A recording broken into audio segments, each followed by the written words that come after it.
জিলাত বানৰ প্ৰকোপ কিছু কমিছিল যদিও পুনৰ কালি সোণাৰীৰ কাষৰীয়া নাগালেণ্ডৰ মন জিলাত ধাৰাসাৰ বৰষুণ হোৱাৰ ফলত তাৰ পৰা বৈ অহা চফ্ৰাই নৈয়ে ফেনে ফুটুকাৰে বাঢ়ি উঠিছিলে আৰু নিশা ইয়াৰ কাষৰীয়া চফ্ৰাই চলাপথাৰ সংযোগী চফ্ৰাই নৈৰ ওপৰত থকা দলংখন কালি নিশা বহি যায়, খহি পৰে। এখন ONGCয়ে নিৰ্মাণ কৰা এটি দলং। বিভাগীয় কৰ্তৃপক্ষই দলংখনৰ যাতায়াত বন্ধ কৰি দিছে আৰু ইয়াৰ ফলত ইয়াৰ যিসকল স্থানীয় বাসিন্দাসকল আছে তেওঁলোক যথেষ্ট বিভূতিত পৰিছে, তেওঁলোকে যথেষ্ট অসুবিধাৰ সন্মুখীন হ'বলগীয়া হৈছে। আজি বেছি অৱস্থা হৈছে। আজি ৰাতিপুৱাৰ পৰা বহি গৈছে দলংখন, খুটা ছিঙি গৈছে, ছিঙি গৈছে।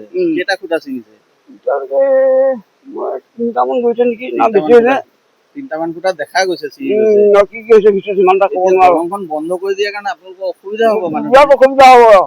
এইফালে ৰাইজৰ গোটেইখন খেতি আছে, এইফালে সোণাৰী ডিব্ৰুগড় যোৱাৰ ৰাস্তাটো মানে গোটেই মানে হেৰি হৈ যাব, বন্ধ হৈ যাব। বহুত অসুবিধা হ'ব, বহুত অসুবিধা হ'ব। কালি মই আমাৰ এলাৰ্ট জাৰি কৰিবলৈ আমি চলাপথাৰ এইফালে পানী সোমাব বুলি আমি কালি ৰাতি ইয়াত প্ৰায় 11:30-12টা বজালৈকে আমি আছোঁ আৰু মানুহক জনাই আছোঁ যে পানীটো বাঢ়ি আহিছে, আপোনালোকে সতৰ্ক হওক সেইবুলি কৈ মানে ইয়াত আছিলোঁ। আৰু ইমান স্পীডত পানীটো আহিছে মানে এইডোখৰত থাকিবলৈ ভয় লাগিছে।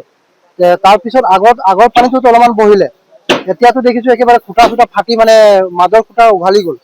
দলংখন এতিয়া আপোনালোকে বন্ধ হৈ যোৱাৰ কাৰণে ৰাইজৰ যথেষ্ট অসুবিধা। হয়, বহুত অসুবিধা হ'ব। আজি আমাৰ চলাপথাৰ আপোনাৰ এইফালে চলাপথাৰ চাংমাৰী গাঁও, লাখুৱা অঞ্চলৰ পৰা বহুত এটা বৃহৎ অঞ্চলৰ পৰা মানুহ এই বাটেৰে আপোনাৰ ডিব্ৰুগড় মেডিকেললৈ, সোণাৰী এইবিলাকত অহা যোৱা কৰি থাকে। গতিকে দলংটো এতিয়া এনেকুৱা এটা বন্ধ কৰিছে আৰু এইটো নিজেই আমি দেখিয়ে পাইছোঁ, বহুত ৰিক্সি হৈছে দলংখন, যে কোন সময়ত কি হ'ব কোনো মানে ক'ব নোৱাৰি।